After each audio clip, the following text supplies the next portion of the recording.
Morning, photo. Thank you all for coming today to our inaugural representative meeting. I'm very excited for today, and our representatives are very excited for their first group meeting as well. So we're going to get our meeting underway now. Thank you.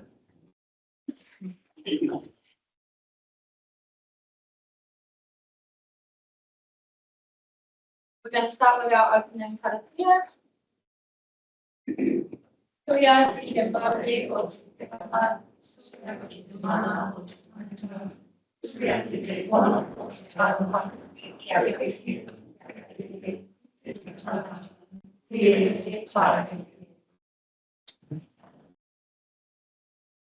Okay, just a reminder for everybody today, this meeting will be recorded and it will be uploaded to the council's YouTube channel, so you can watch it again or just that it's on there.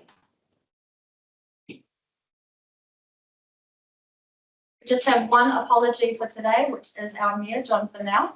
Normally he would definitely be here, except we've had a rather big announcement on Tuesday. If anybody else has heard, we've got some restructuring in local government going on, so here's apologies for today.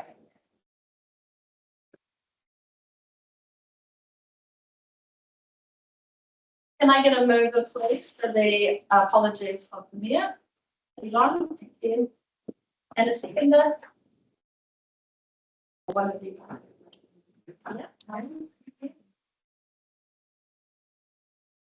Okay, do we have any conflicts of interest to declare today?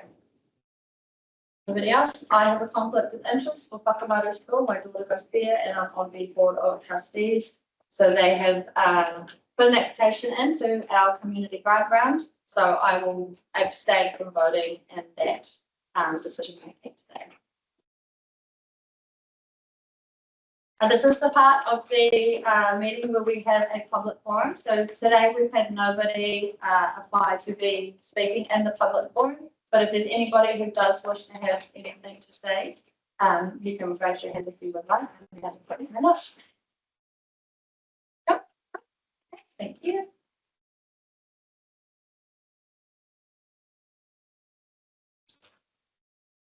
We're drawing that item today.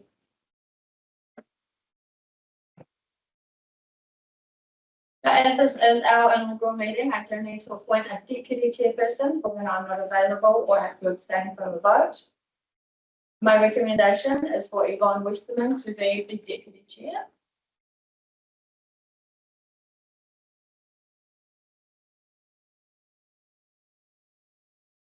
The review system B to determine that.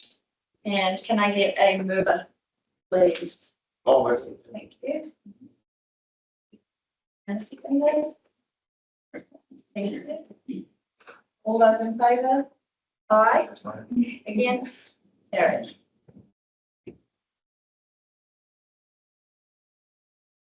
So so this is just quick. Your next item is quick. Welcome you to the representative group. So I'm Jana, and I'm the executive advisor of the government team for Shani. The item just gave you an overview of the Mangakino Pouakani group and attached terms of reference for it as well. The report shows the structure of the council as key contacts for the group, which is the general manager of strategy and environment standard, iwi and co-governance manager, Te Papamārearea, and myself, the governance support. Meetings across the areas for you to report. And we use standing order for the code of conduct to guide the meeting process with some key information. And report for you there. And there's also finally some information on how to contact council community. To raise the community platform viewers ways to contact us. And yes, if you take any questions, questions, games.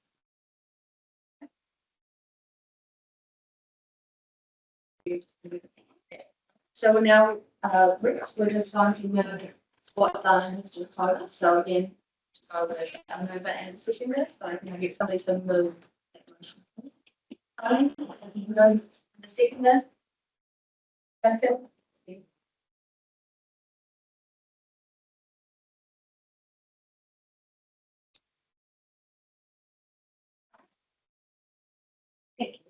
Kia ora everyone, my name's Brian Orlong.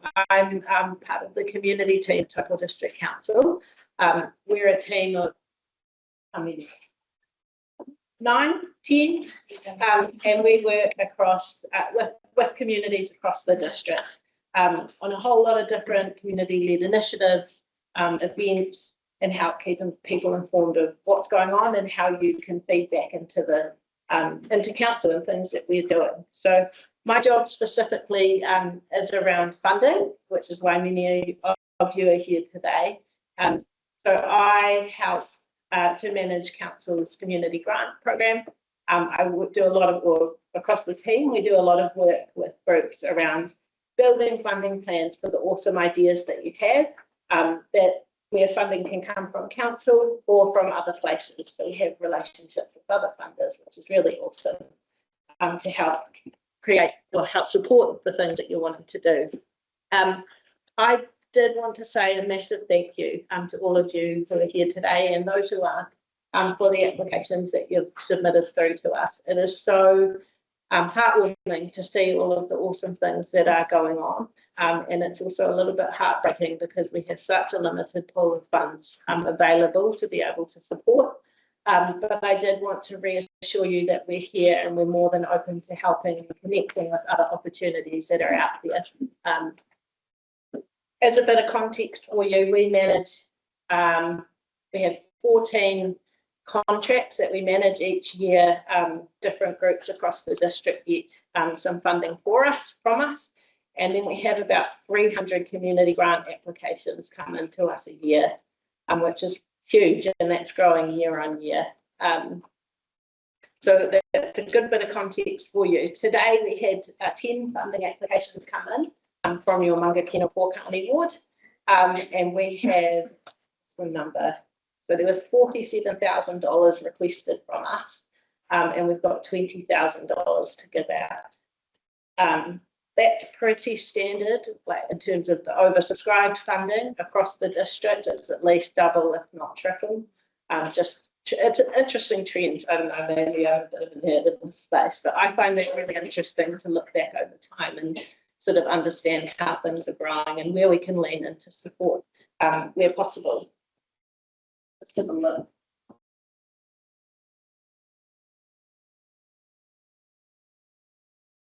I thought this might be really timely with a captive audience to mention that we release a funding newsletter. So it's called Community Kōrero. You can sign up on our website.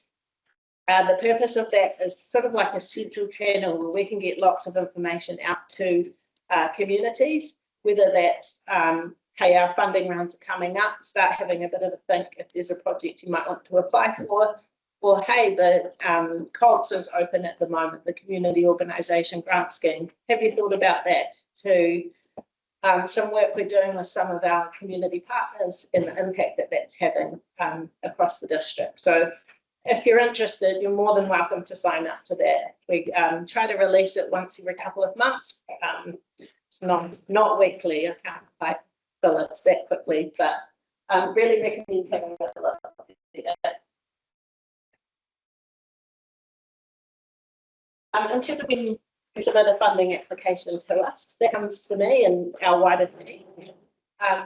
We go through and have a look at how clearly you've talked about what you're trying to do. Have you got a really clear budget? It makes sense, it all adds up, and evidence of what you're looking to put the grant towards. Are you collaborating with others or working with others? That's a really big one for us. We're really interested in to see if there's other organisations or groups that are on the same journey with you through the application. What happens is other decision makers also get access to those applications in our portal, and they come back to us with any questions they might have ahead of this meeting. It's a new step in the process, and so we've been working to capture those questions, seek a response from you where possible, and then provide them back to decision makers ahead of the meeting. There may be some questions that come up today. So today is not a formal presentation to the committee about your application. it's more a chance to answer for the committee to ask questions of our applicants who are here.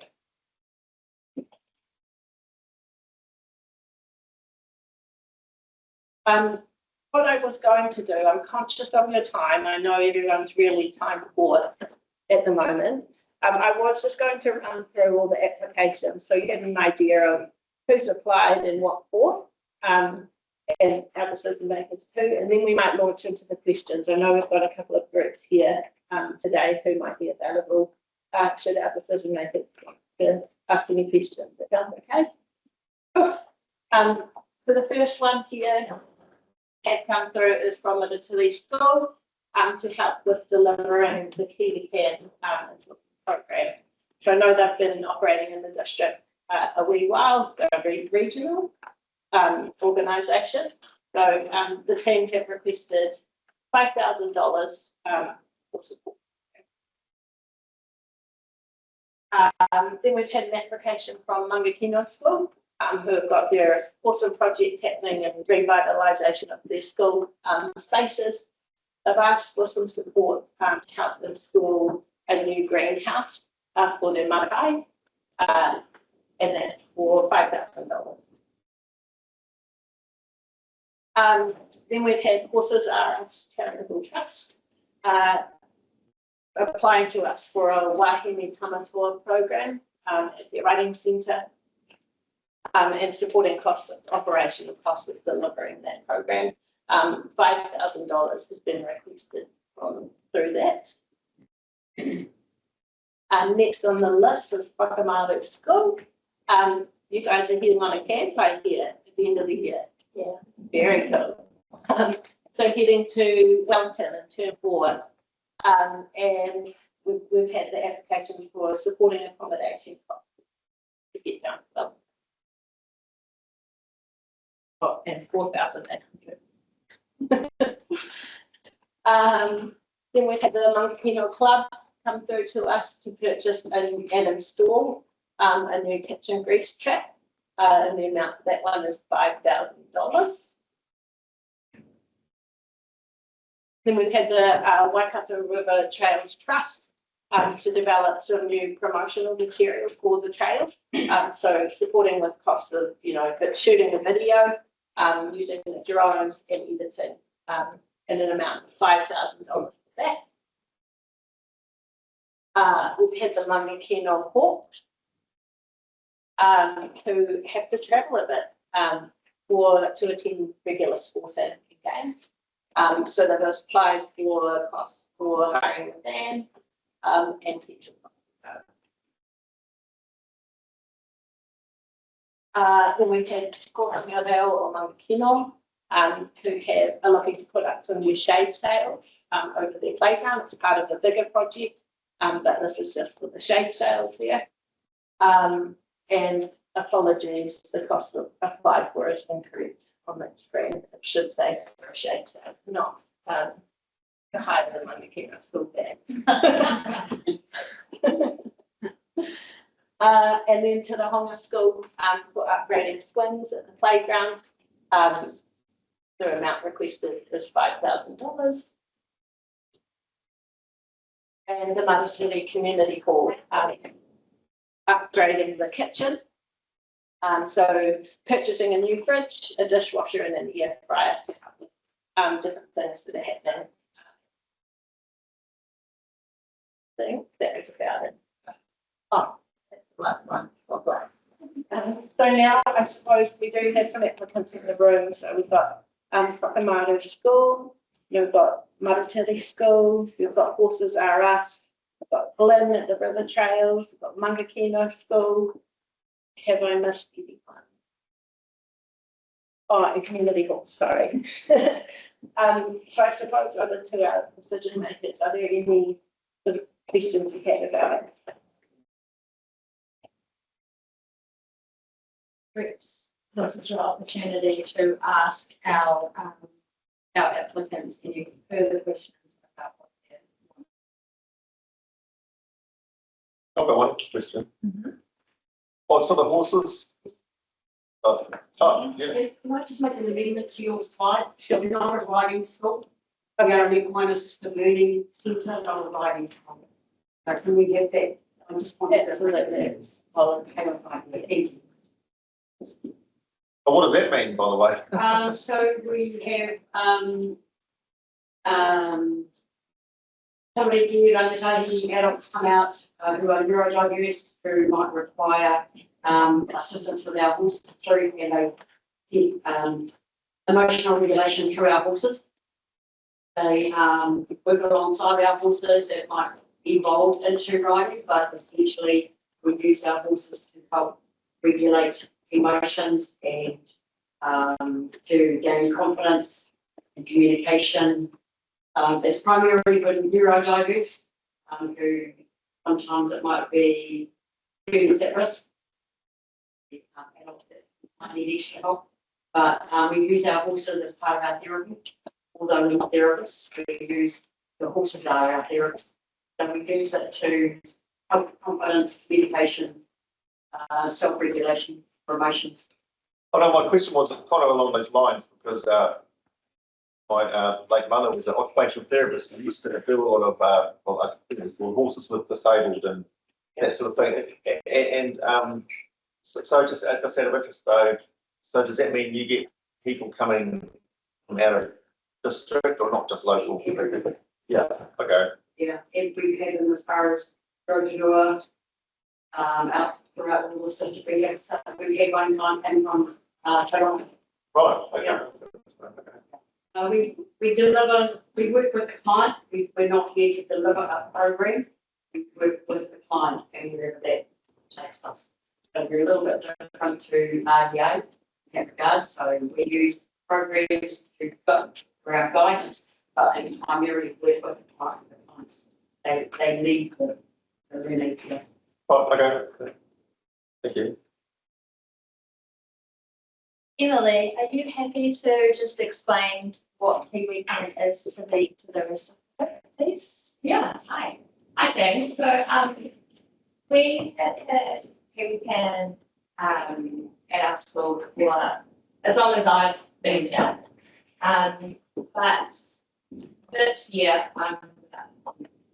and the literature thing that really hasn't happened. Yeah.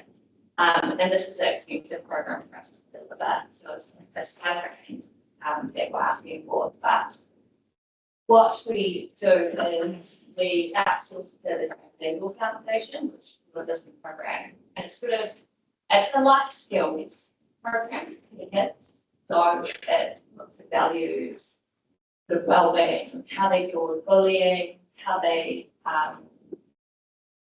resilience, all sorts. And honestly, we have found the outcomes of this program so good and valuable. And it's going to trickle through to the community. You know, we had kids coming home, the kids love it. It's so good. So it's something you really want to keep. And the guys that have done pretty well. And that's delivering to the children. Yeah. That's so cool. Yeah. Yeah.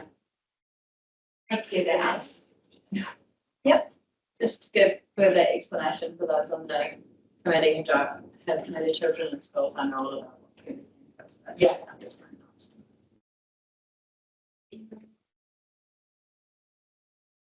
Yeah, I was just wondering if you'd be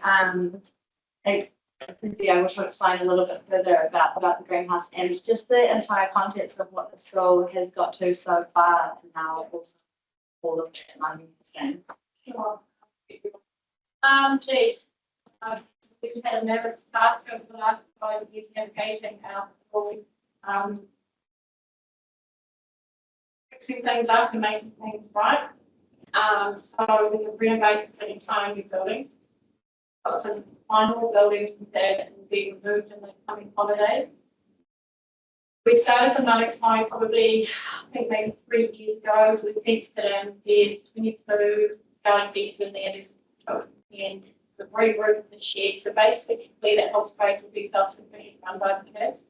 And also there has been through community consultation, community voice, community wanting You have to appreciate while we put the foundations of the school back together, we've had to just sort of fix ourselves for a certain amount of time. So we're now in a space where we think that our your education type setting is the perfect thing to hand back to the community. So while the kids grow everything in the academic years, they are all working there, but we hope for that to be community driven. And then we also envisage that all of that client needs, everything else just goes straight back up to the floor. That's Yeah, yeah. Thank you.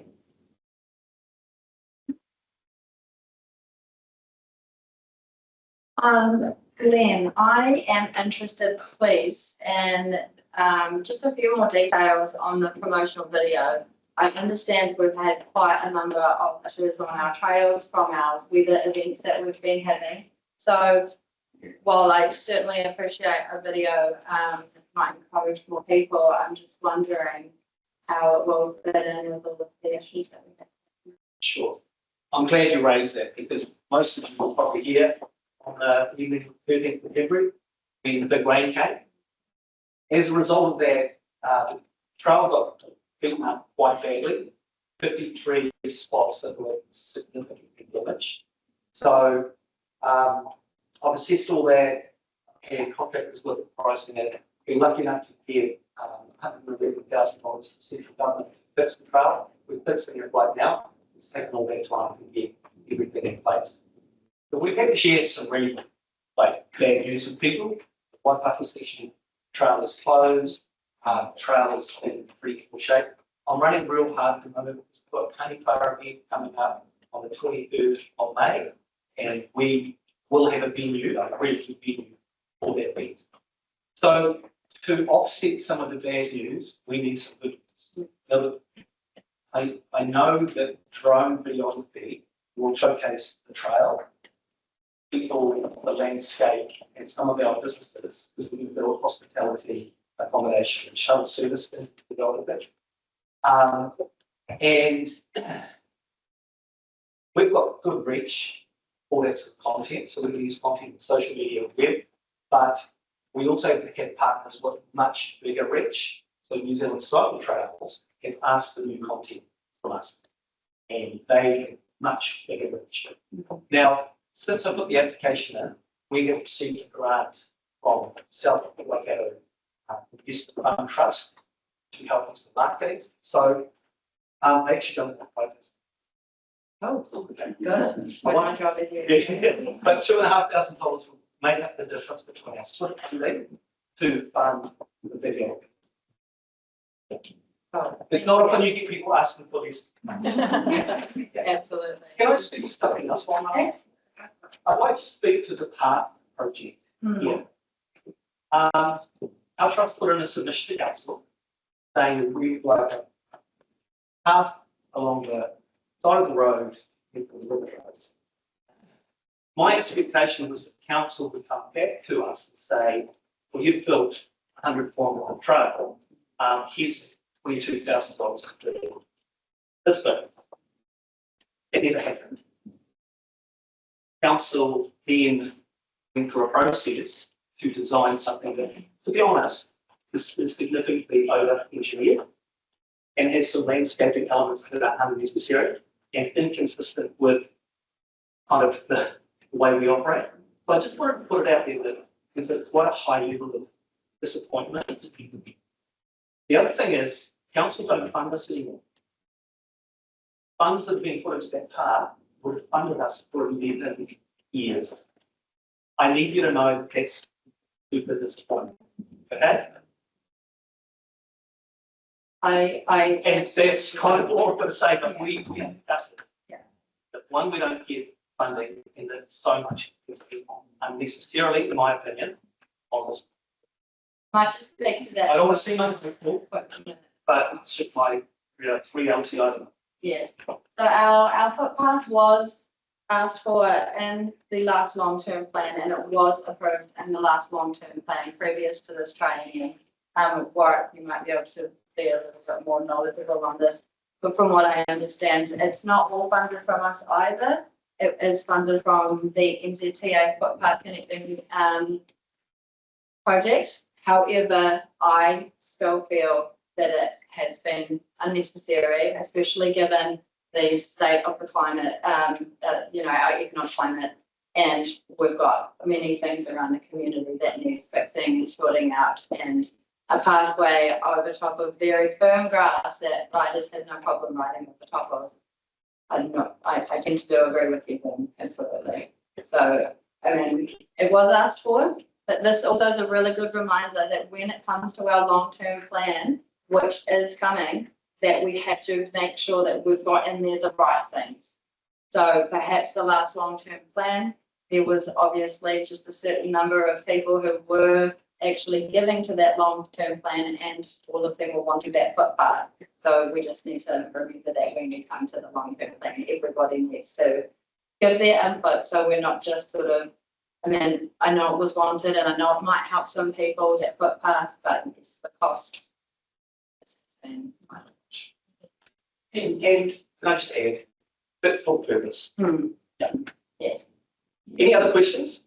Does anybody else have any questions? I've hit my note. No, that's it.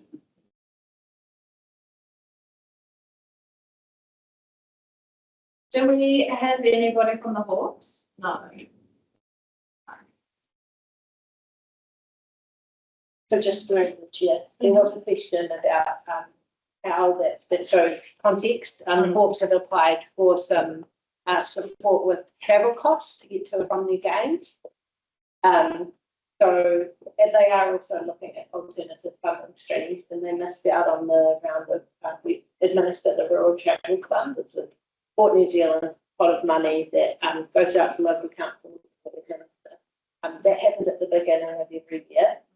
And it's to support our tamariki United in engaging in regular sporting activity. So I've seen that along to the I wasn't sure if that had to here. But yeah, happy to work with them too, and they are looking. Do you know if they've approached Sport Waikato? The Sport Waikato Fund, the Two Manawa Fund, is that what you're referring to? That's Yeah, that's not for cost, but for well. Yeah.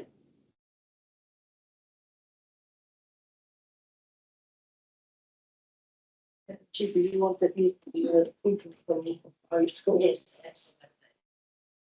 All right. Do you guys want to stand up? Do you want to come up here? I know that you're all amazing presenters.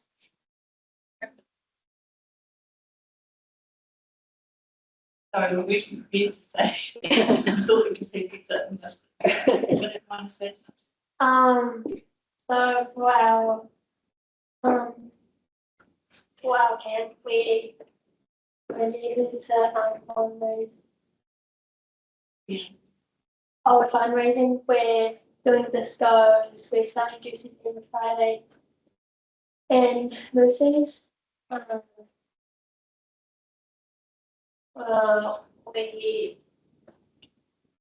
we're catering for people. We catered for the festivals. We've got 300 in that, and then for our gypsies that we've been selling, we got 500. So fun. So we've just been trying to fundraise. We continue to fundraise throughout the year up until the camps. Yeah. I'll say best of good job. Thank you. So I just had a question from Peter, who's online, just in regarding to the Hawks. It was just confirming whether it was the juniors or the seniors that they're applying for the funding for. I believe it is the seniors. Yeah, that's what I understood, but we can just confirm to you. And then I know that you're out of brief. I just wonder if you have any perspective on the 400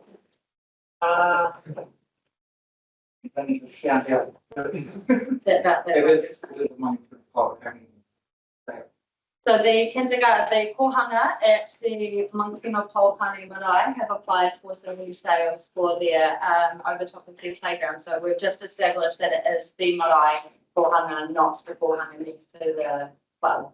So we're just And do you know how many kids they have?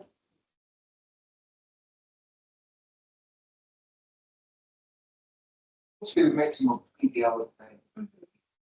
Monday to Friday? Yeah.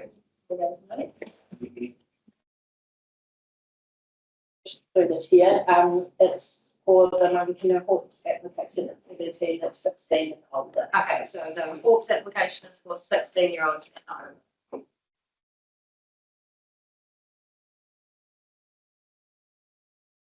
That's all of my questions. Does anybody else have any questions for anybody?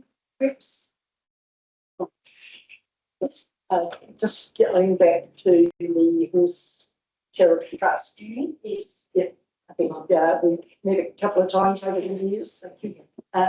You just make that comment that you do have people from all over coming and we've only got a certain amount of money. What sort of percentage of the people coming could we massage into that number for Mangakino district area? We can actually divert what people funding we get and have it specifically for the area.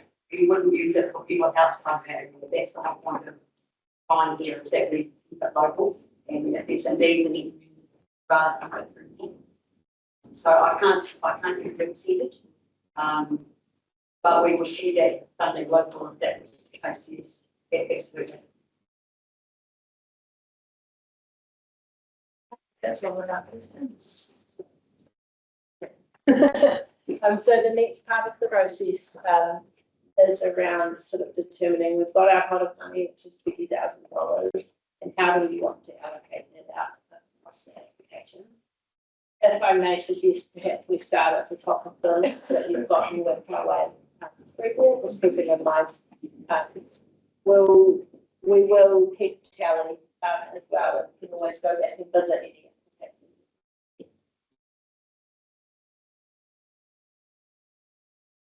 I'll say this is my first grant distribution and I appreciate everybody who has taken the time to apply for these and it is not an easy job. So I'm so sorry that we can't give all the money to everybody. These are all very worthy applications. It is a hard to do, so. But we will just have to recommend it. So let's start with the top, Maritiri School. So this is to deliver the Kiwi Camp program. So So Chief, what I've explained, we had a scoring. yes. So we are provided this time around different to any other funding round. We do have a scoring system framework that has been applied by council. So they've determined this scoring system. If I can Yes, just please. this here, explain to everyone, that's what I was mentioning before. So you may recall, I think it was 2024, we did a big change to the policy and the how we do what we do.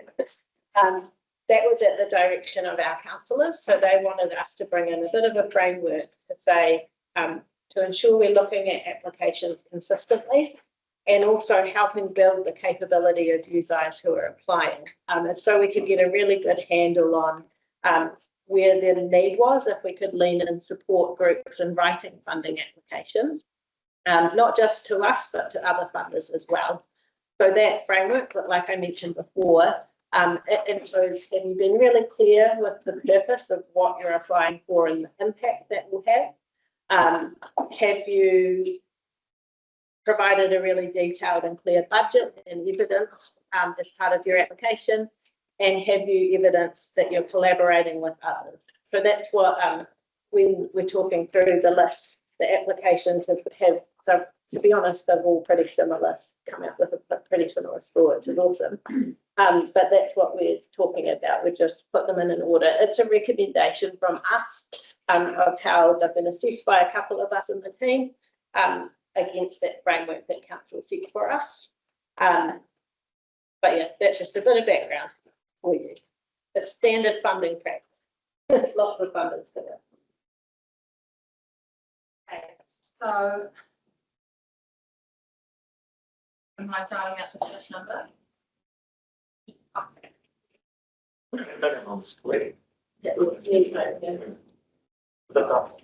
All right. Alright, so I would like to start with 3,000 for Manatee School. Yes, please so much. We made such a good one. So just to be clear, we've got to get through all of this and then decide, and then we'll confirm it at the end. So that number may be changed a little bit, not sure. So just because of the transparent way we do have to do this, it is a little bit like you might be, oh, we're going to get it, and then, but this is part of the process. We've an auctioneer in the office. Okay, so for Mangakino School to install the greenhouse, 3,000. You happy with that, everybody? 3,000 for Mangakino School for the greenhouse installation. We're 4,000 going. Okay, Horses Are Us to deliver the Wahine Tamatoa program. Got 1.5, so 1,500. Yeah, I'd tend to go higher. go higher, that one. I tend to, yeah, two. For Whakamaru School, I have to abstain from that one. Yes, so you need to hand over to the DP. Yes. So, yeah, I'm happy to make a recommendation of 2,200. I suppose I'm thinking we've got 20,000 to spend and 50,000 close to, so we're kind of thinking just about half of everything that you're going through, because all of them are very warranty. So it's a difficult choice. So if you think we've been really through, I think we've just got to look at it across the board as well. okay. Well, at the same token, I mean, if we're not giving enough for what they want to achieve, that would be helpful to know. I suppose. So the funds will be used. Yeah, like I mean, greenhouse, for example, if we give too little, will the greenhouse be able to be built? I suppose that's. Can we also working be that and to help get that put together as well? That last time and the big ones came a little over and that comes with insurance problems. But this one has to be, it's brand new, it needs to be put up properly. Yeah, yeah. Otherwise we wouldn't go that one now.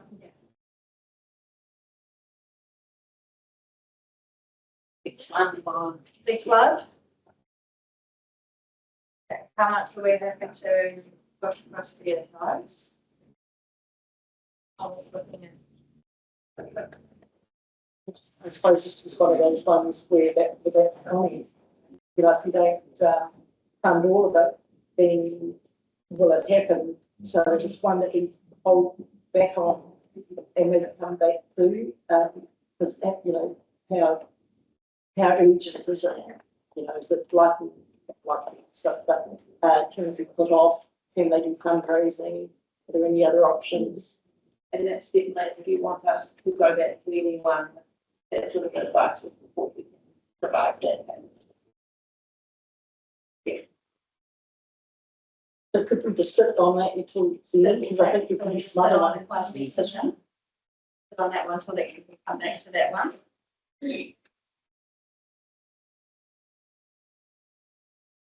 Umbrella trails. So list we don't have to make sure we get them the whole that one. Thinking two. Everybody happy with two for now? 2,000 towards the trails. And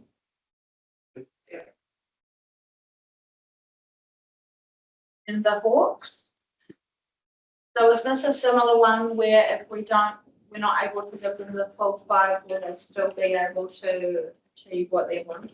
So I think, so it's the transport cost, Yes. so higher then and your kitchen, so it's throughout the season. Right. For the entire season, Yes. just for this year? Yeah.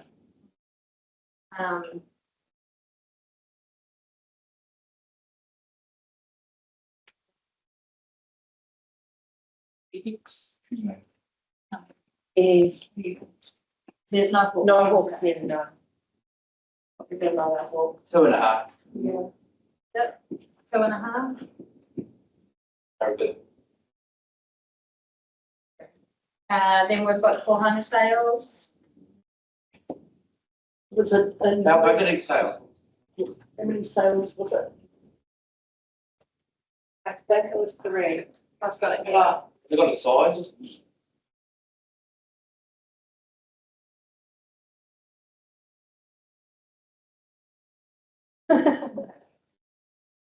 So they already have the poles in, they just need to replace the material.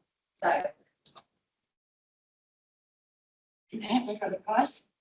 yes, yeah, that is in there. Have it quoted for Was it Chair, the quotes at the back behind the photo.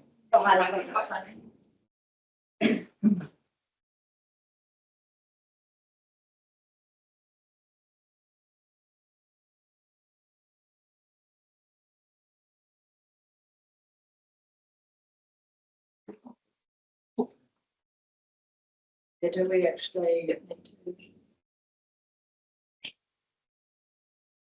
We may actually need to be declaring Ellen as the conflict of interest for this decision, as Ellen is the chair. So we'll actually keep them out of this one. That, is that okay? Yes. They've got $2,000. Yeah, 2.5, 2,500, 2,000, They're not cheap, those. no.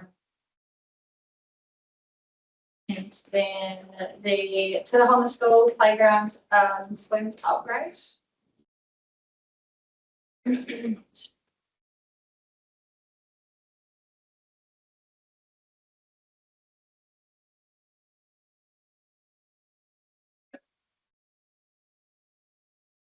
Three. 2 for now. 2,000. For the chair, you're sitting at 19,200, but 2 decisions still to be. This one. Oh, But you've got to be confirmed, you were coming back. oh, that's right. Then the Maratiri Community Hall. It's the 2,000. For the new fridge, air fryer and dishwasher. I've read 150 of these and I'm really proud that I used it. Are they broken into the 3 different pricing? Can we just allocate some money to, like a level for? Yeah. But So we may be able to.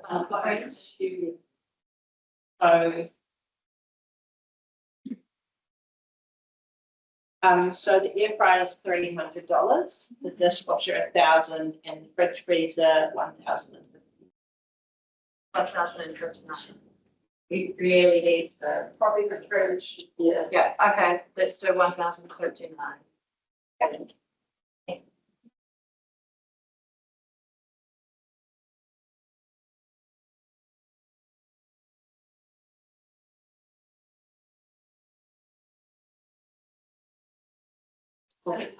So it's both. But 259 over budget, and we've still got something for the club as well. It's like, this might fall on the club and regular 20%, but, you know, it is a sort of little mini business and we've been talking about community items all the way through. Is it business? They're incorporated. Yeah.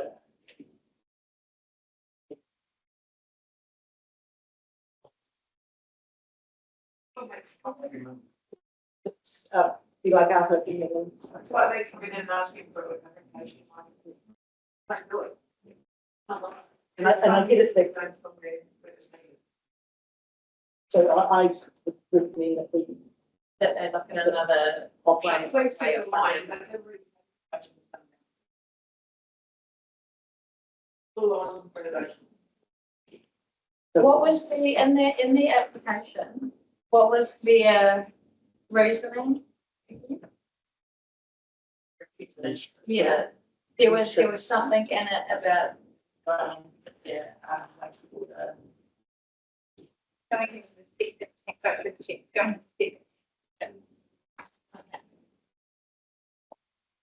have they looked at any other? I'm not aware. Are there But happy to other, work with them. Yeah. are there options for them to go to other countries? Yes. Not sure if the company, but yeah. Well, the Yes, apologies to Greg when he finds out, but yes, I think given the other applicants and we're wanting to ensure that this money is going back towards actually the community, going to help Greg find funding in other ways. So we will be giving no funding there. Can't use limited funding. It's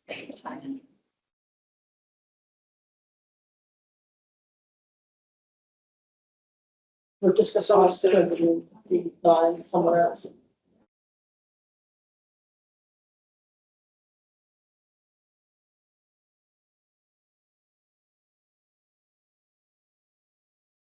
So we're just $259 over. So we're just. Question of the rise. If we stuck with those numbers apart from that, would any of these applicants, with the numbers we put up so far, be in trouble that they would not be able to? This is our president to acknowledge the work that is done in the schools, both Nick and I registered teachers. So we probably understand the different programs that happen in schools. So we'd be happy to donate back $250 from our education that we back to those schools and those programs. Thank you, Anne. Well, we've got a significant amount of people in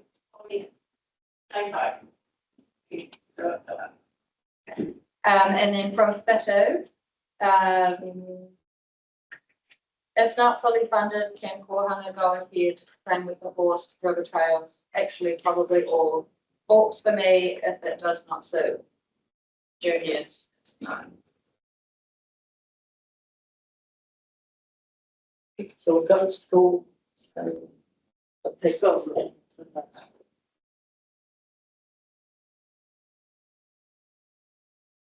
a chair we've got.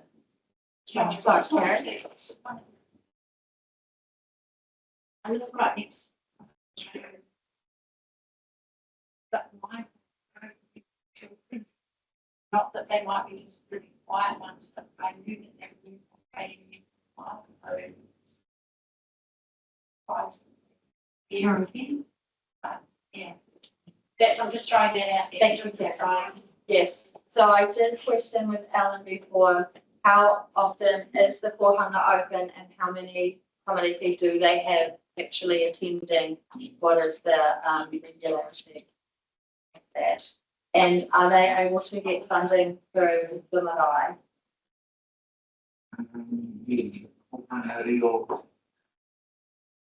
Have the own.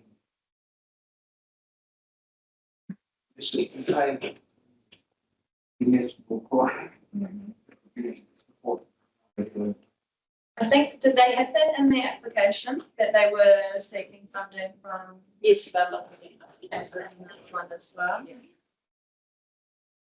Trade sales are incredibly important at the same time.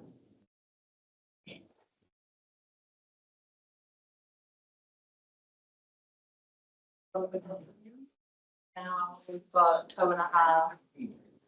So if we go 2,000 to the Kohanga, take $500 off there.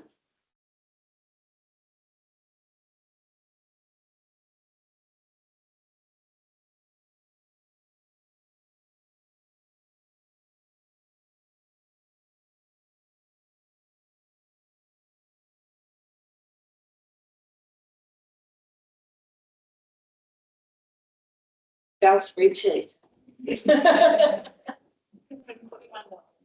To allocate. So we've got 241 to put back onto one of the. That is almost an air fryer, is right, Warren? And you get your air fryer price down to $241.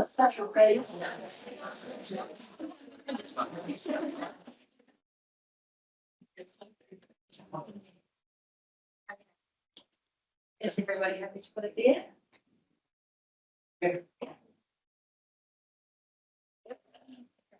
And that's up. Okay, so I think now we are in our, we've got our, are we all happy with what's up?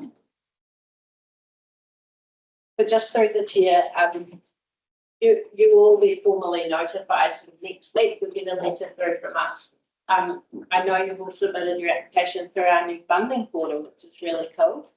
So you'll do all your reporting in there. If you were successful, moving forward, there'll be something assigned to you. Just so you know. Okay.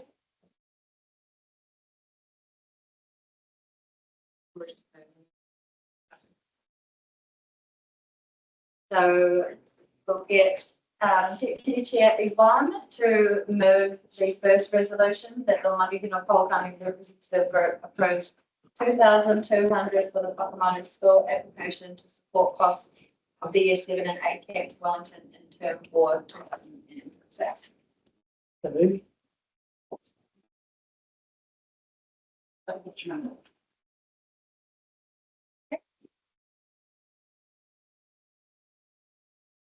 Okay, and then we are going to the resolution that the Mangakino Pouakani representative group approves $2,000 for the Pohana Reo Mangakino application to support installation of a shade sail as part of phase 1 of the playground upgrade where Ellen Samari is abstaining. Can I get a mover? I got a question. What is it saying? So Ellen is not including himself in the vote on this one because it's to do with the marae, so he's declared a conflict of interest. Thank you. Yvonne moved and then seconded. Second by Margaret, thank you. And then for the remainder, that the Mangakino Pouakani representative group approves in full, in part, or declines the application for the second funding round of the 2025-2026 financial year as displayed on the screen, and that the Mangakino Pouakani representative group provides rationale for declining decision. Can I get a move of this? Duncan, yeah, and seconded by Tony. And all those in favour, please say aye. Yes.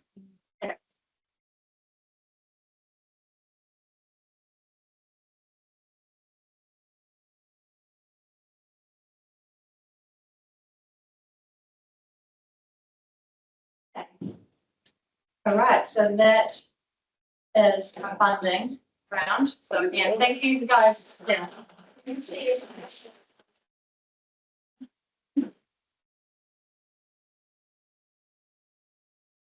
And looking forward to the next funding round in November as well. So please come back. Just through the chair, we haven't actually set the funding the date yet, but Sorry, just not for our annual plan to drop down. But we're planning for it to be in September. So thank you. just to So.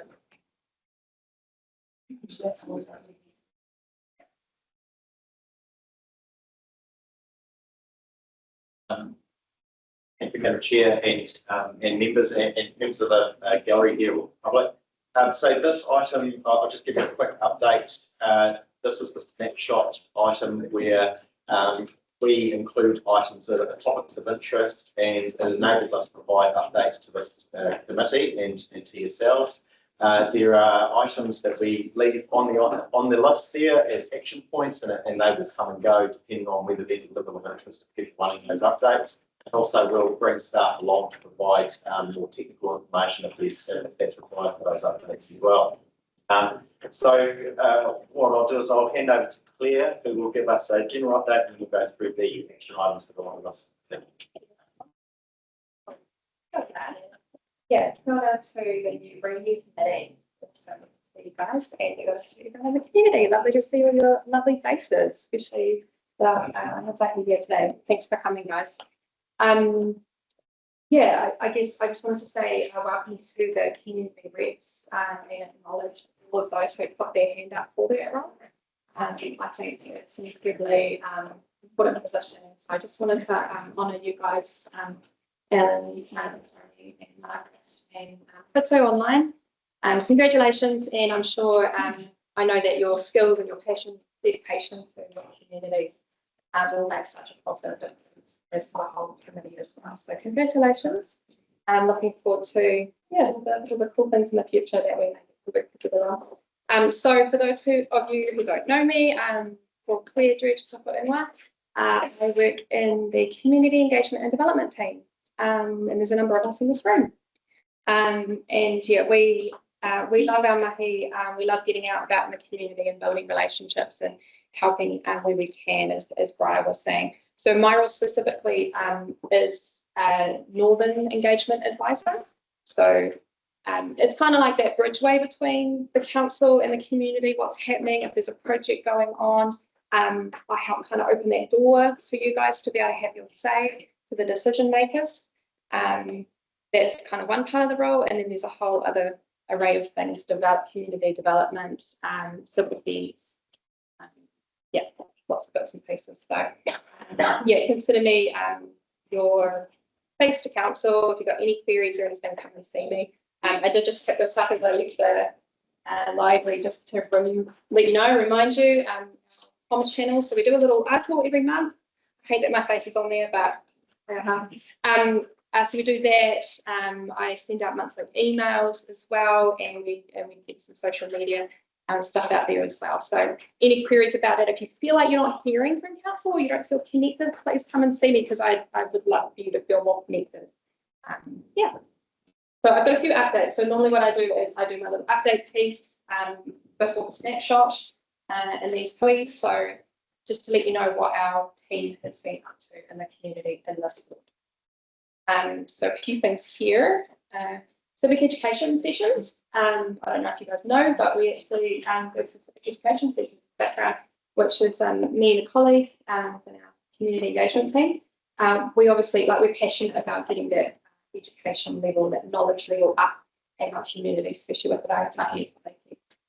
So we make it fun and age appropriate, and yeah, we go into schools, which is really exciting in this area.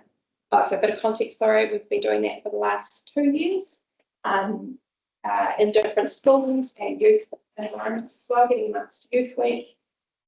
In this ward, we're coming back to Whakamaru school, so you guys will see me again, then Rose will come out. We'll have a bit of a fun session. You can ask all your hard questions to us, we'll do our best to answer them. We're also going to, oh gosh, sorry, Whakamaru and Marotiri. We're coming out to Marotiri as well in term 2, which is going to be awesome because we haven't been there yet. And also Mangakino in term 4. Really appreciate those relationships that we have with the schools as well. It's quite a privilege actually to be having those cool relationships. Thank you. Next thing I've got here is the Mangakino Lakefront Development Plans. So we know that the community are really keen to know your feedback that you gave us. Where did it land? What plans have we got? Where is all of that at? So with everything, there's lots of long process and things like that, but we hear you and we know you want to see them, so we can show you some draft plans of what we would go to lakefront development. So I'm just planning a little event for that, a little cool pop-up at the lakefront, and that will be early June. We've got a tentative day for a Saturday, maybe midday, so there's no fog around down there. So keep your eyes and ears peeled for that. We'll make sure that everyone's across that and has the opportunity to come and see those plans, and then we'll have a static display probably in the library for a long time, so that anyone can just pop in, ask questions, and see where we're up to. Yeah. Yeah, so about that. Road Safety Week. You might have seen that we've got Road Safety Week happening at the moment. It's a national awareness campaign. So council helps support that through our transport team. Here in Mangakino and Township, we've got some yellow ribbons along by the shops, just to kind of tell that story, get people reflecting on both we've lost on our roads, unfortunately, and just to kind of take a moment to think about our behaviour and are we being road safety heroes? You know, are we worrying about drugs and alcohol, all of that kind of thing. So I thought I'd just draw people's attention to that so that we can take our own time to just consider what are our behaviours when we're driving the road and how we keep everyone safe. Yeah, and also just thank you to all the local heroes who work in that first responder space for this. I don't know how to do it. Incredibly incredible mahi that they do. And then yeah, I think it's been said a couple of times, but I just always like to say thank you so much to all the community who have put the hard work into these grant applications. Yeah, I just think you guys are incredible, and like Brian said, we're always here to help support on that journey and to link into other opportunities or just to connect with the right people that could be able to help us out. So yeah, congratulations to everyone. Looking forward to seeing all those projects develop. Yeah, that's all I want to say. Any questions? Thank you very much. Thank you. So next part of this item, there's three actions that are on the agenda list there. The first one is Mangakino Lakefront, so just adding on to what Claire was stating there. It's a very exciting opportunity for us to be able to starting to share the draft plans. They are draft plans. Now we're working with the LINs, with the landowners, to seek their initial feedback before we lodge formal consent to be able to make those plans come alive. That is taking slightly longer than expected, so but we are continuing to work with them in that space.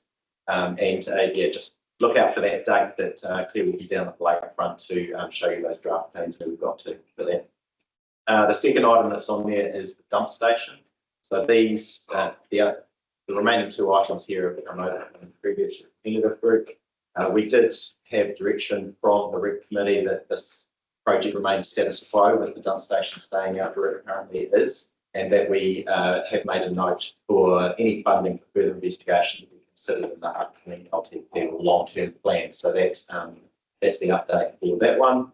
And then finally, the Pokaru trees, that our recommendation is for this item to be removed from the action table. We did have a staff member come in and say that the trees have been assessed as safe, and that there's no further action that is recommended or to be taken on those trees. And so as we start in the item there, we'd like to see that action removed. And that's it. So if there's any questions on those items. I have a few comments. So for our dump station relocation, are we removing that from our tree? Or we're leaving it on there to keep in there that it's staying there because it needs further investigation? Yeah, I guess that's up for the committee, because we don't see any changes to the updates to the rep groups except for that we've made a note for it to be considered in the long-term plan. So if the committee are happy to remove it and take on board the fact that it's been noted for consideration in the long-term plan, we could do that, or we'll leave it on there. But I wouldn't expect any updates between now and when we resolve the long-term. I do understand that, and for further context for our new representatives, the dump station relocation has been on our agendas for a long time in our representative group meetings because we can't find a solution. But I would really like to find one, because it's ridiculous that we still haven't found one, and that the rugby club and the neighbours have to continue to put up with what they put up with. So I personally would really like it to stay on there, and I would like to try really hard to find some solutions. Has anything happened with, I remember Greg Hadley said last time in one of the meetings that we were looking at potentially putting it where they're doing the development and linking it to them somehow. And I believe that any further investigation required funding, and when there was no budget assigned for it, and that's why we've stuck to the long-term plan now to seek funding for continued investigation. So Yes, even though we may not get an update, I would actually quite like to keep it on there because it's something that I would really like to get sorted out. Everybody's happy with that. I also had the thought, because if anybody knows the wee toilet block over at Whakamaru, by the shops and the restaurant there, residents. So that toilet there is a standalone toilet. It's just a long drop and there is no sink or anything. It is very frequently used by tourists and travellers, etc. I was wondering if we could somehow create infrastructure there to upgrade that toilet. And then if we were able to relocate the dump station there, they would on the same infrastructure. Is that something that we could put into the long-term plan? Perhaps, because that's a really important area, that toilet is so used. It needs that upgrade, plus the amount of people that stop there, that road, it needs fixing and figuring out as well, which then we would work with NZTA on. Yeah, absolutely, but I guess that it all comes down to the funding and the budgeting. So the first step would be to ensure that we set funding and secure that funding through our long-term planning process. Once that funding has been allocated, then we can definitely look into those options. Thanks, Doug. Apparently, the New Zealand Motor Carrier Association, they actually do our funding to involve with dump station. We have asked them. I would suggest you probably still need one here. Yes, that was definitely raised at the last representative committee meetings, and we have had conversations with the Caravan Association. It was not achievable for us to have a dump station out there because they were wanting it to be considered for the members only.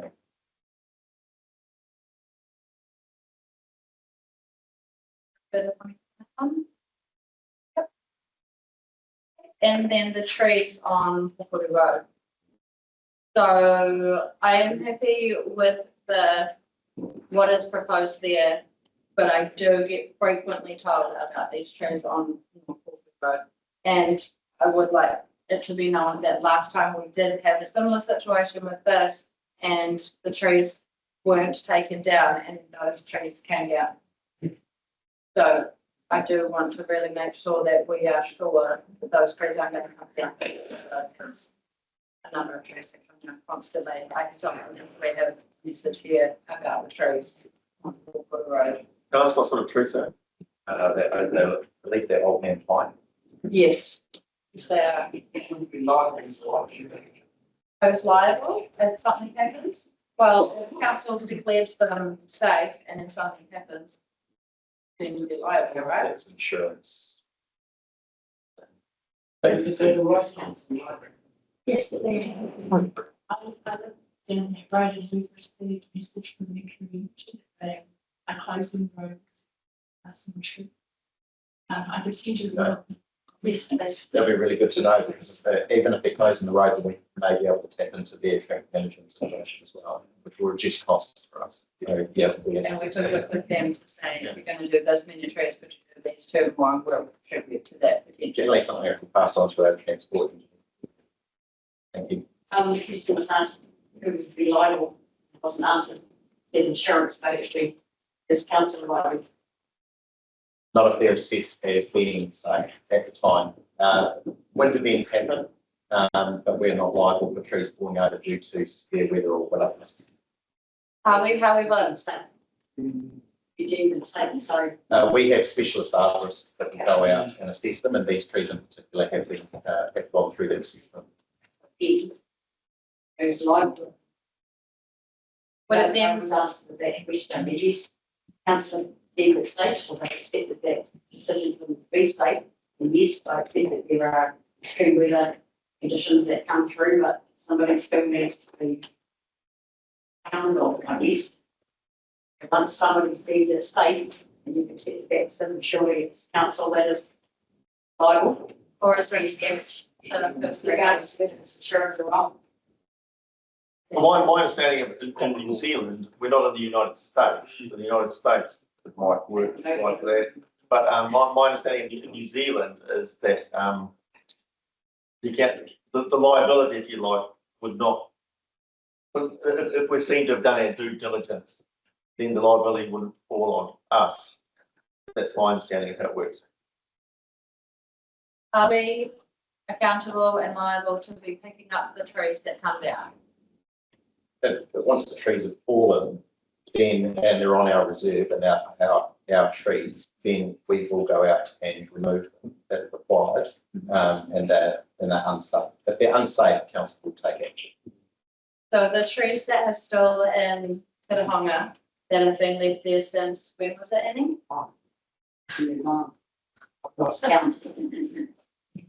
They've had trees down there for a long time.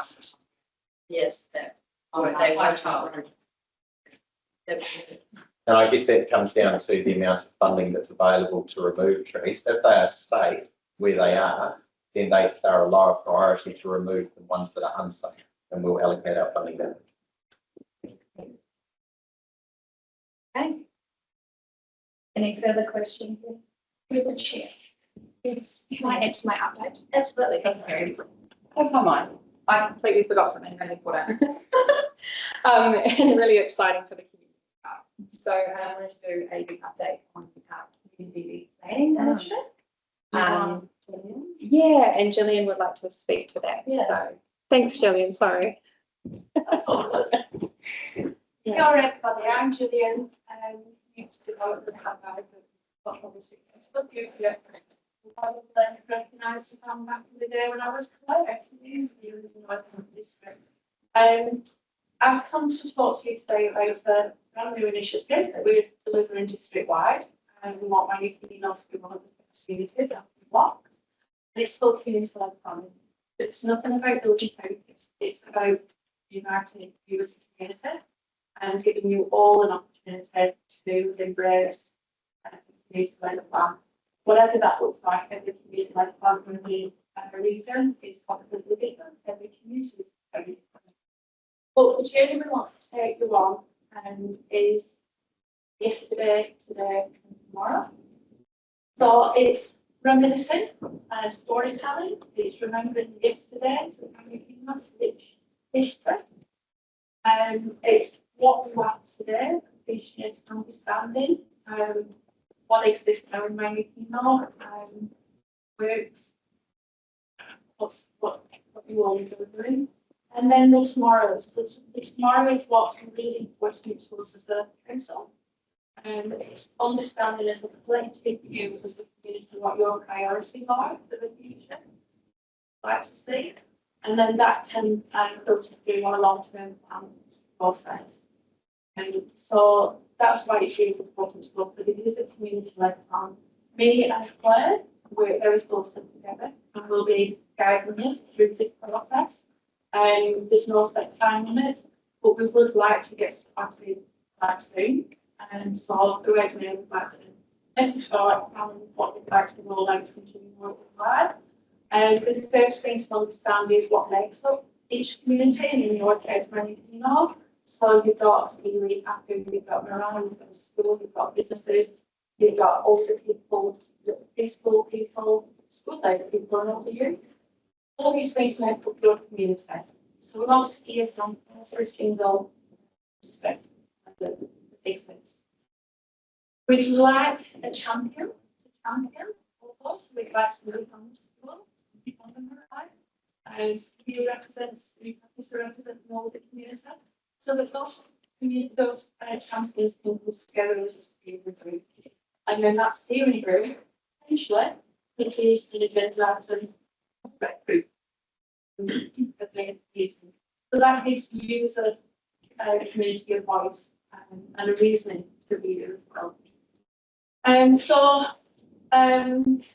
once we've identified the champions and got all of us here right, we then like to really publicise some really inspiring, energising engagement events. So something not just little surveys or you know the usual ways that we sometimes engage, but really, really inspiring. So at school, for instance, it could be that we're bringing a storyteller and we teach the children how to tell their story through the storytelling process. So their story about what Mangakino means to them today and what it can mean in the future. for the sport and recreation sector. That could be spotlight activities if we want to be a really inspiring guest speaker. The older community could be Asian or something really, really cool, so that everybody feels really enthused and really inspired along on this journey with us. So we'd like to do that in Clare during June and July with all these different amazing engagement events. And then September, everybody loves September. It's my favourite month of the year. New beginnings, daffodils, lambs, everything's all new. So in September, bring everybody together to analyse and look at all the feedback we've had so that we can then work together on creating a draft community-led plan. So that's my elevator pitch, very, very quickly. I've got a few little things at the back of the room here that to chat through with you if anybody's interested to learn more. But we will be here actively on the ground pretty much all the time, what we're going to need work there or together to make this happen, because there's not many things to do on the things to have the community-led plan. And this is one that Andy did, which is at the back of the room. So they're pretty cool and really good action plans to help you drive forward. Just a little example, Shirley mentioned about the community, the school, the community garden. It could be something that comes out of this that you absolutely would love to embrace that. And who knows, you could be Mangakino Pouakani Village in Bloom, which used to be years and years ago. There's a second trophy, I believe, in the library somewhere. So it's wherever this journey wants to take us, but the main thing is we all work together and we all make this feel the contribution. Any questions? Thank you very much. Thank you.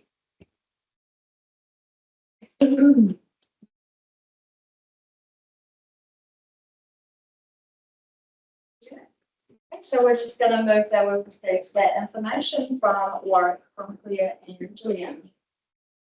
All right, can I get a mover for this, please? Helen, and a seconder? John, thank you. Okay, all those in favour? Against? Carried. Okay, now for the last bit of our meeting, we have our members' reports. So that comes from our representatives who may not have anything to report today, but we're just going to do a bit of an introduction from Rick's because it is their first meeting. And before there's awesome groups to introduce themselves, I'd just like to again say how amazing it was to have the applicants apply for the positions. We had a number of applicants, so it was really encouraging to see so many community wanting to step up, and it wasn't easy decisions, but we made the decision at the full council table with the rest of the councillors and the mayor, and so these are our successful applicants for this triennium, starting with Margaret. No, I'm sorry. Thank you. So Margaret is our Māori representative for our community reps. I hope to do well. Three Malays, Pouakani.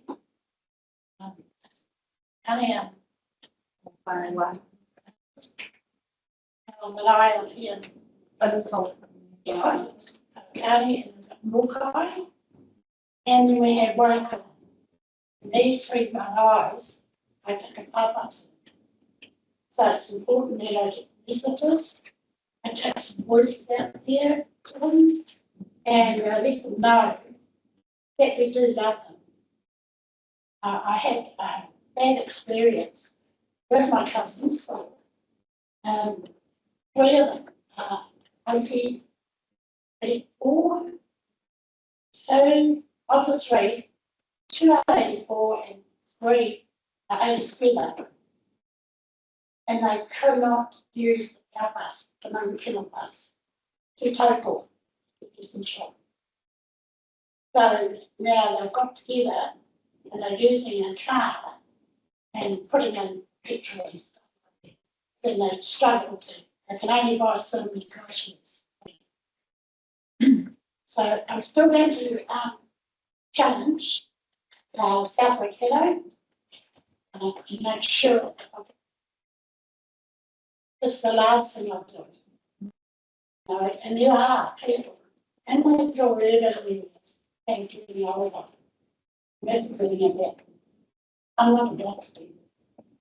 Where ours the same. So that's one of my favorite adventures, is to go out and just get away. We are not love. I whakapapa te Lokai, and my Maora, is that lovely little hill just down our mountain. My mother comes from Lokai, and just quickly, my father comes from Taupo, so I've got two whakatoa, and I also have.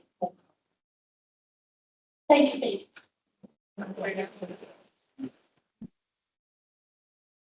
Right, so Tony is our rural representative, and I just would like to make a comment on that one. So we actually didn't receive any applications for the rural position for the community rep. So Tony applied to be the community representative, and I thought it would be a great idea to place him as the rural rep because he does have a wide range. Yeah, I'm sort of out there.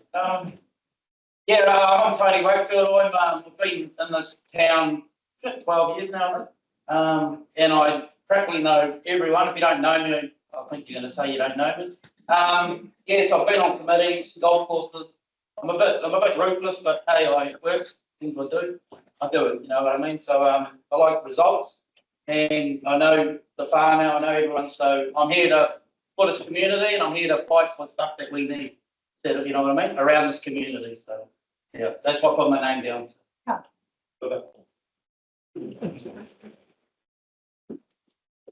And we have Marty, our Maori representative for Pouakani.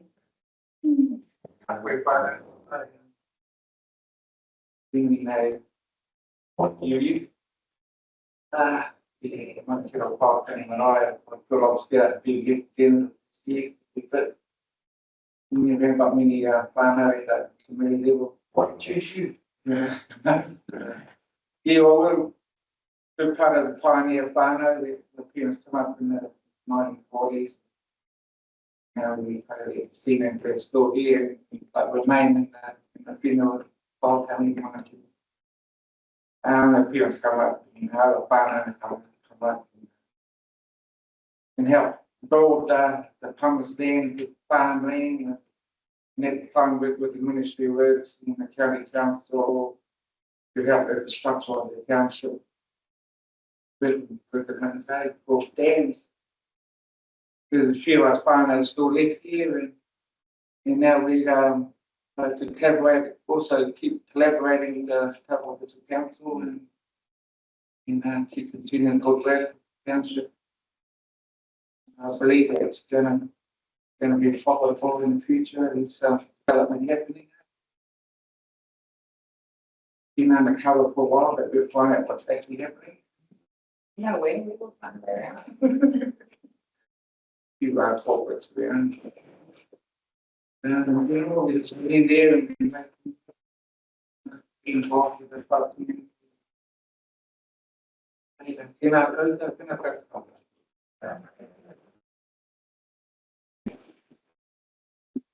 We've got Batu online, so Batu should be good to go. Oh, no, we're not good to go. Hold on, Taupo, sorry. Oh, you're on mute.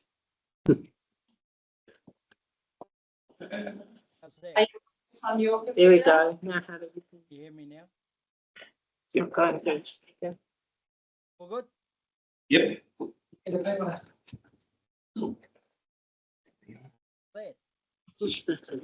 Tēnā koe koutou, tēnā koutou katoa, ko whiti korona tēnei. I've been involved in community as well, like Alan, part of the marae and our Māori community as well.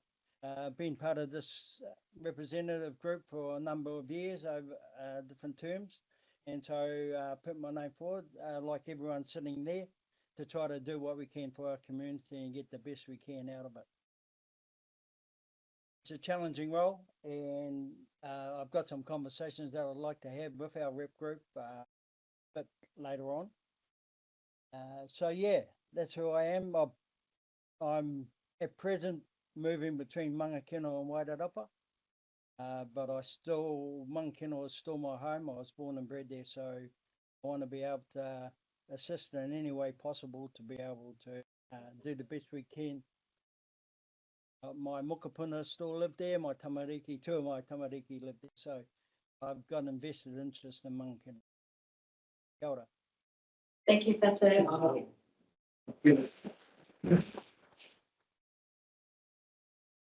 Then for our councillors, so we have Yvonne Westman, who has sat on our representative group for 7 years already, but back on again for this triennium. So for anybody that doesn't know her, I will just get you to introduce yourself. I've done quite a lot of work over the years for Moana and a lot of leasehold properties here in Mangakino. I have not this in here till just recently, but over in Mangakino, it's been every week doing some work. Give me a buzz if you need to tap out. I'm always happy to take a phone call. Thank you, Yvonne. And Councillor Duncan Campbell. Yes, I'm Taupo East, secretary councillor. Been living in Taupo for the last 10 years. Moved down here from Auckland. But I thought it'd now be a good time to update with the we had a bit of a bombshell a couple of days ago from the government, which announced really it almost certainly will not be a Taupō District Council from 2028 going onwards. So we've all been given a chance, councils have been given a chance, 3 months just to put some proposals for how that amalgamation is going to work out. And as far as Mangakino is concerned, I mean, I've had some experience seeing this super city how it worked out. There's a very big risk that smaller places like Mangakino will lose their voice. And it's not inconceivable, for example, actually, that the likes of Mangakino could choose to be aligned with the likes of Taupo instead of Taupo. I mean, because I'm not sure, but I don't think it's any reason, but they can't reject boundaries. Just throwing it out there.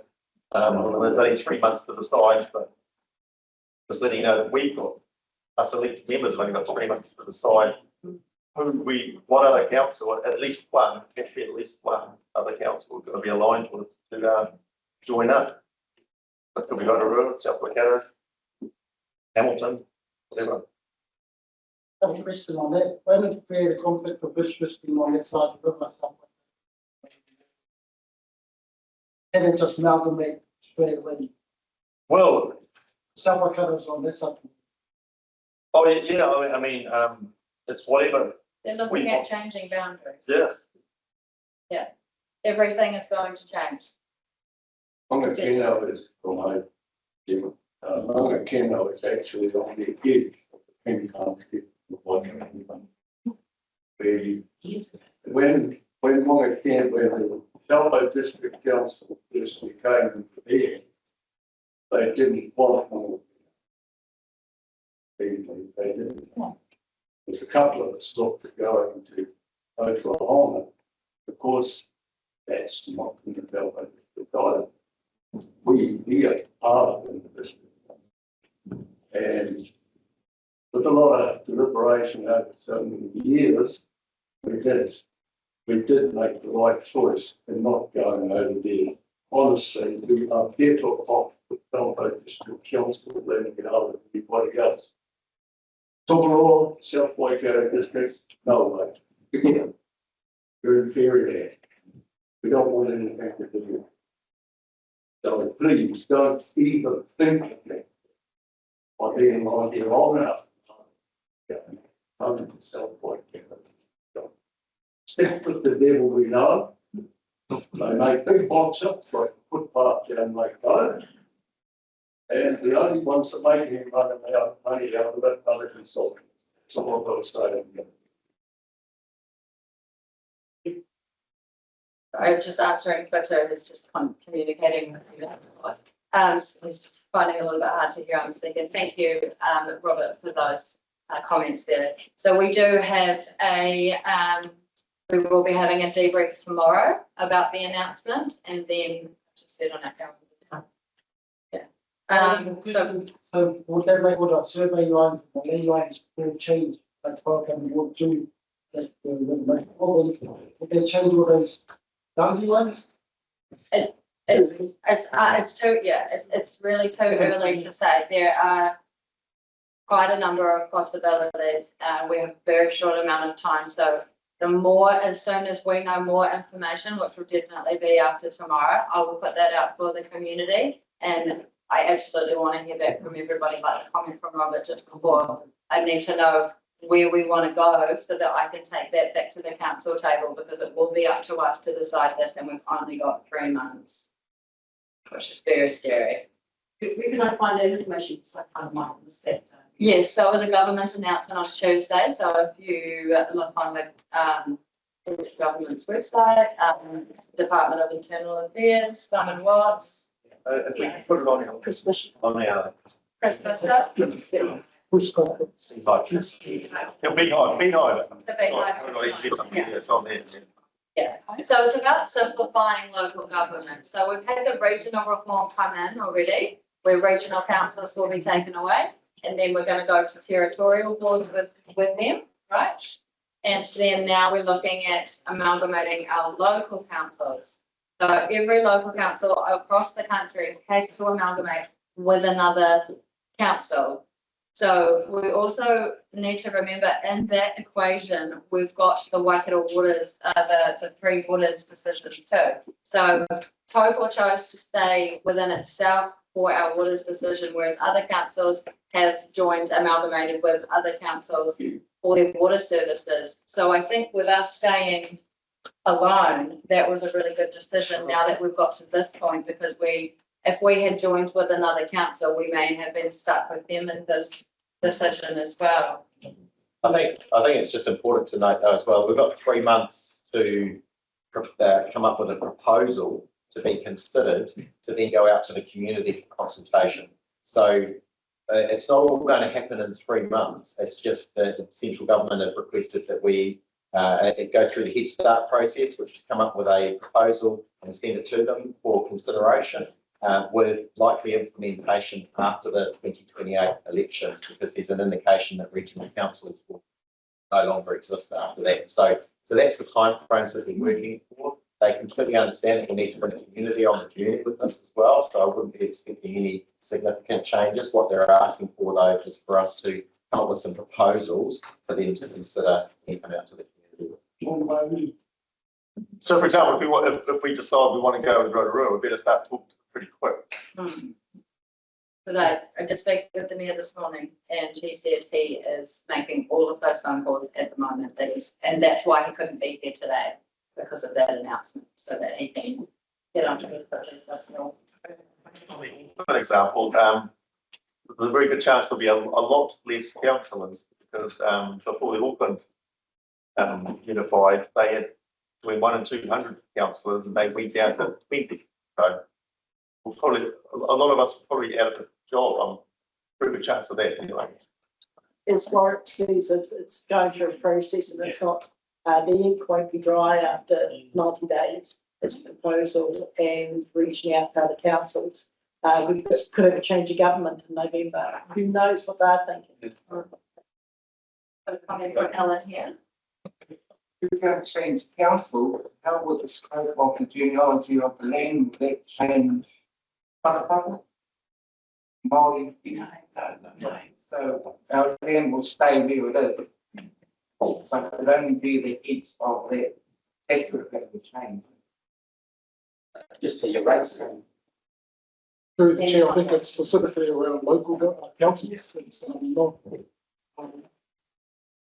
My limited understanding of what an impact I can't see it having an impact on iwi, tapu, for their boundaries. This specifically in our local government. That's the thing. Yeah. So we can also attain our own authority on that. In Māori, we can have our own authority. What do you mean? Yeah, I don't think things like that. Got a whole lot of post-settlement iwi entities, treaty settlements process. Then even at a very localised level, our country marae, it's, my view, it's still retain that, authority over matters of the marae. That's the Crown Agreement, right? So, But yeah. just reading directly from the DIA website, working with iwi Maori, treaty settlement arrangements will continue to be provided for. We will work with the applicants and iwi Maori affected by the Head Start pathway to support the continuation of effective partnership relationships and uphold settlement regions. So that's on the deal.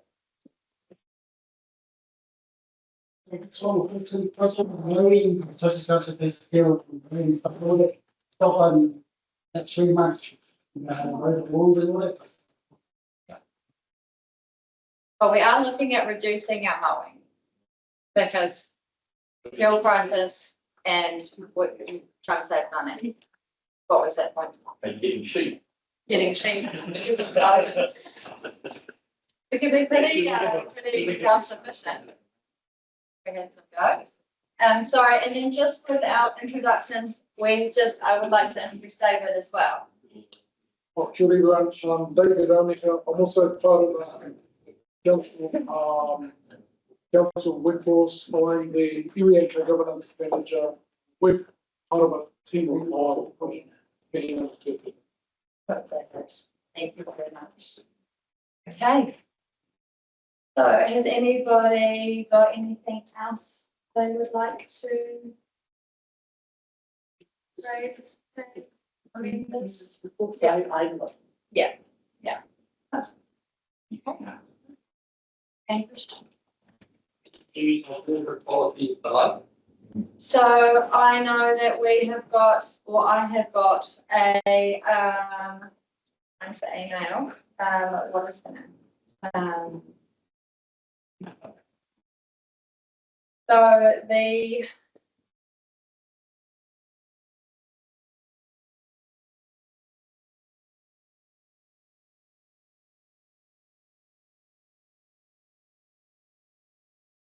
So there has been a Upper Waikato algal blooms group created, which involves all the entities iwi and shareholders involved in any of the Upper Waikato hydro lake issues. So this group has been getting together for the last 2 years about the water quality issues, which I know is surprising that they've been getting together for 2 years and we've only seen a decline, right? So I jumped on board with this group at the beginning of the year. To try and encourage or follow up and to see what actual action plans they were going to initiate. At the moment, they have an action sheet, but nothing seems to really be being ticked or coming on to that. So we do have another hui coming up this month.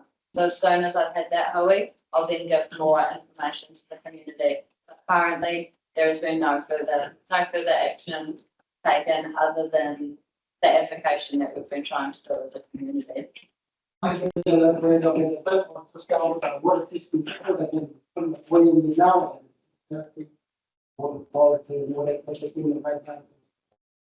that regional or was NEWA? Okay. Yeah. The last time we had a bloom, and I did post it on, the social media pages on Facebook and that. And I did request that regional council come and do a testing because it's their job to do the testing monitoring of the water. So I let them know about the bloom. Unfortunately, though, they came back to me and said that their water testing was over for the season, so they weren't coming to test because their season had finished already. So I didn't necessarily agree with that, considering we use our lake all year round and the bloom is continuing to be there and we still have events on the water. So our summer season still going, but unfortunately that was their response. Mercury and farm at Taupō? Yes, they are. Yeah, so it's Dairy NZ, is that what? Anybody else know? Anybody else? No. Sorry? WI? I'm not sure if they're in the group, but we've got, I can find a screenshot of, I can tell you exactly who's in there. Okay, so in the group is Waikato Regional Council, Lokawa Tarot, which is our Te Arawa River Iwi Trust group, which I also am a committee member on for our water quality issues, specifically Mercury, Waikato River Authority, Taupō District Council, Let's Be Clear Trust. So that's Rob Dexter. I'm not sure if some may know him from this group here. He held the community meeting down at the lakefront with Del Shore recently. And he has been a great application for our water, spends a lot of his own time and money on trying to monitor the water himself. And then we've got South Waikato District Council was in this group, Tūpari Toa is in the group, Ngāti Tahu and Ngāti Whaoa on there as well. I'm not sure if they've been invited or not, but it does say that we can bring other people in who we think might be appropriate. So if you give me a contact, I'm happy to have them on. Yeah.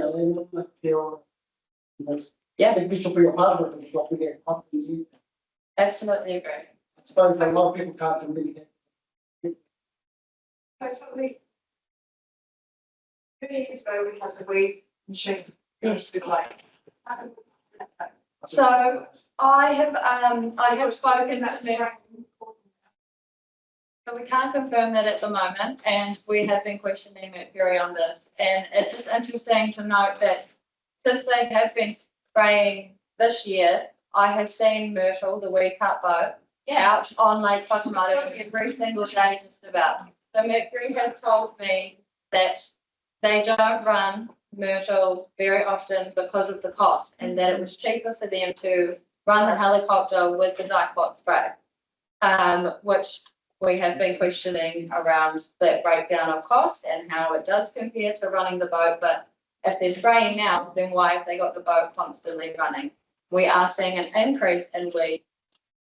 I can't scientifically answer that, but in my personal opinion, the dipot feeds the weed and then we've got more weed growth, which is why they're continuing to run Myrtle. On our foreshore here, so a few years ago when we had a community member, I'm not sure if they passed away or they just got really tangled in the weed. Since then, Taupō District Council have asked Mercury if they will spray the foreshore. So Taupō District Council sprays the foreshore of Maratai just once a year in November to control that weed growth. It's definitely a priority of mine to ensure that that doesn't happen again. I would like, and if we can, as a community, we can certainly give it a go ourselves in getting rid of a lot of that weed. So we've had Carla Blockley create a special little machine that she's got on the end of a boat that she's been picking up the weed with and actually cutting it herself and then getting rid of it. And she is, I believe she is being supported to fund the dumping of that.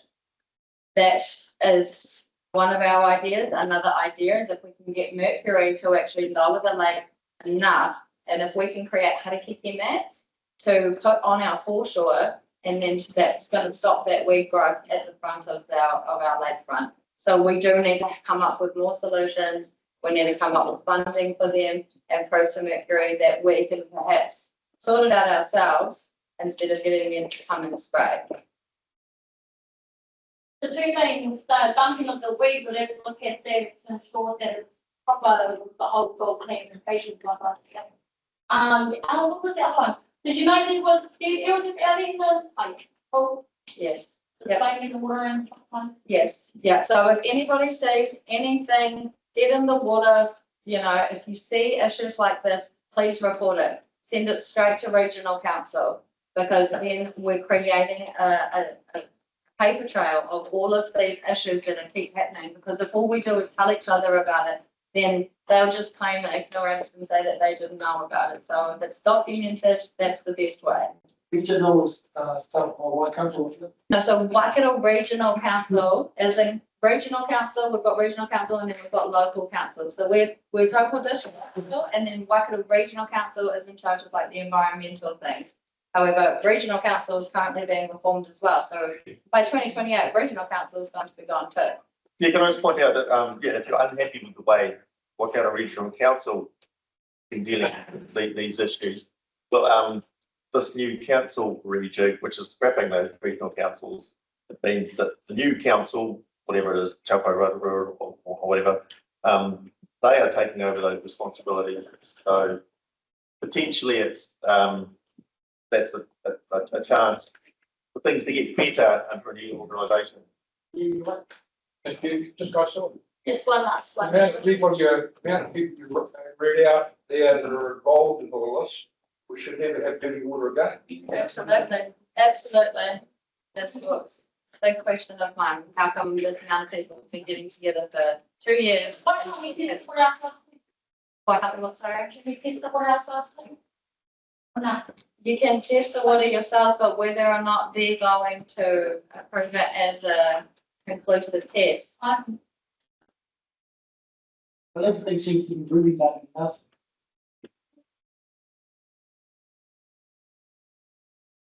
Okay. Right, so that is us for our first meeting, everybody. That's one question. Is that something we go around the health department? I have no information on it officially at the moment. As soon as I have official confirmation. Thank you for that. Okay, everybody, so we're going to now do our closed meeting here to finish up our meeting. Sorry. One last one here, so we just need to move and second the members' report. So can I have a mover for that, please? Margaret, thank you. And a seconder. Duncan, thank you. All those in favour? Aye, against? No, carried.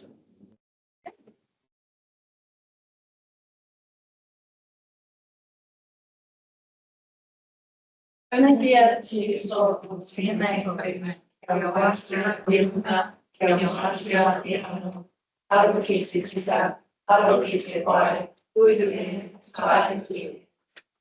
so much, everybody, for coming.